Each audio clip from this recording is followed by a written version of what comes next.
Good afternoon, Pastor Tommy here. It is June 25th, and I'm here to give you a sermon recap, but also more of an update about some things that are happening at New Hope. So by way of sermon recap, if you remember, last week was the second to last sermon in the Sermon on the Mount, as we've been looking at it. And it had to do with basically Jesus telling us to beware of scams, and primarily the scam of religion that would say you can somehow get to God by bypassing Jesus. And remember, he said, I am the gate. We looked at two gates and two trees and two people. Jesus said, I'm the gate. You got to enter through him. And then he talked about two trees, the good tree that produces good fruit and the bad tree that produces bad fruit. And that's how we can tell, right? If someone is like legit, right? If they're a good tree, if they're really following Jesus, if they're really living out the gospel, there will be good fruit in their life. You know, love, joy, peace, patience, kindness, gentleness, self-control, that kind of thing. And if they're not, then bad fruit will come out of their life, regardless of what's coming out of their mouth. In other words, regardless of how persuasive they are, we look at their life, we look at the outcome, and we see what the outcome is, and we can tell if it's good or it's bad. Now, I bring that up not just by way of recap, but by way of what's going on in the world around us today. Basically, you can apply the same sort of good fruit, bad fruit test, I think, to worldviews. What we're seeing going on every day in the news, whether it is with George Floyd fallout, whether it's with COVID and the coronavirus, you see a competition between worldviews. And not just two worldviews, frankly, but lots of worldviews.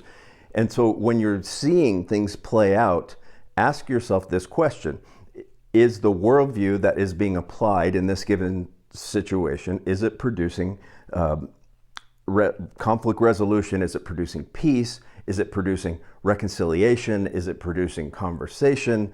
Or is it producing violence and division and destruction of property and anything but reconciliation, right? I would say that if you have a worldview that is producing all of these bad, destructive things, it's a false worldview, or at least it's a worldview that is contrary to the gospel. And now the question is, if you have the right worldview, but you don't live out the right worldview, you also could be false. And so one of the things about the gospel is it constantly is challenging us, or it should be challenging us. And so I'm by way of update, I'm telling you that in the next day or two, maybe I don't know how quickly these things go out, you, if you're a member or a tender or a subscriber to New Hope, will be receiving a letter that I wrote, the session edited. It comes from all of us, our elders, basically entitled A Statement on Racism. Now, I promise you, I can guarantee you, I have been here for 15 years, and I know that the letter that you receive, some of you, it is going to make you uncomfortable. And that's a good thing. Why? Because if the gospel never makes you uncomfortable, if the gospel never makes you sort of cringe, or the gospel never makes you have to rethink where you stand on an issue, then you might not be following the right gospel.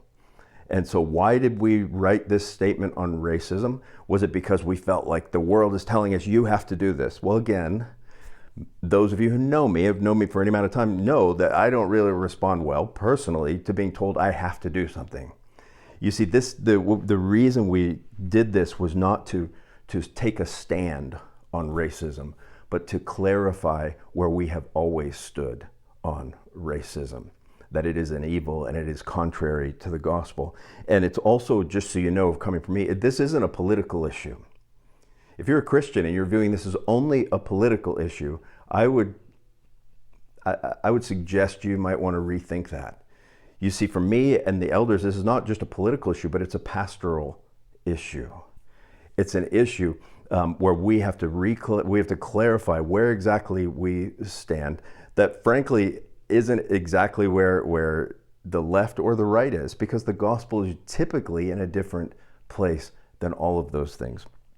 So I would just tell you to keep an eye out for that, and to keep an open mind about it, and to ask yourself, does that letter challenge you, or do you shout amen? I would hope you shout amen with what we put together. So with all of that said, the next question that we're often asked is, what about meeting together? Is worship happening anytime soon? And the answer is, I feel like a broken record, honestly. The answer is no to that.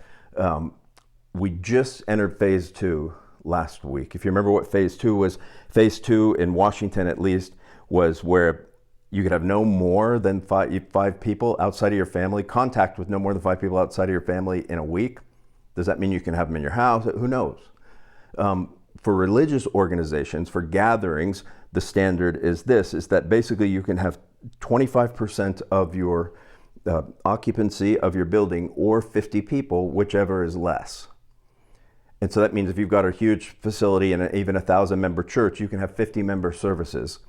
And it's interesting, I've been pushing off on those things because I think they wouldn't be any fun and no one would come. And just this past week, I spent an hour on a phone with another pastor in the northern part of Washington, and he wanted to know what we are doing because they have about 650 folks and they have a big facility and they set up 2 services of 50 each, right? So 50 people could show up at these services.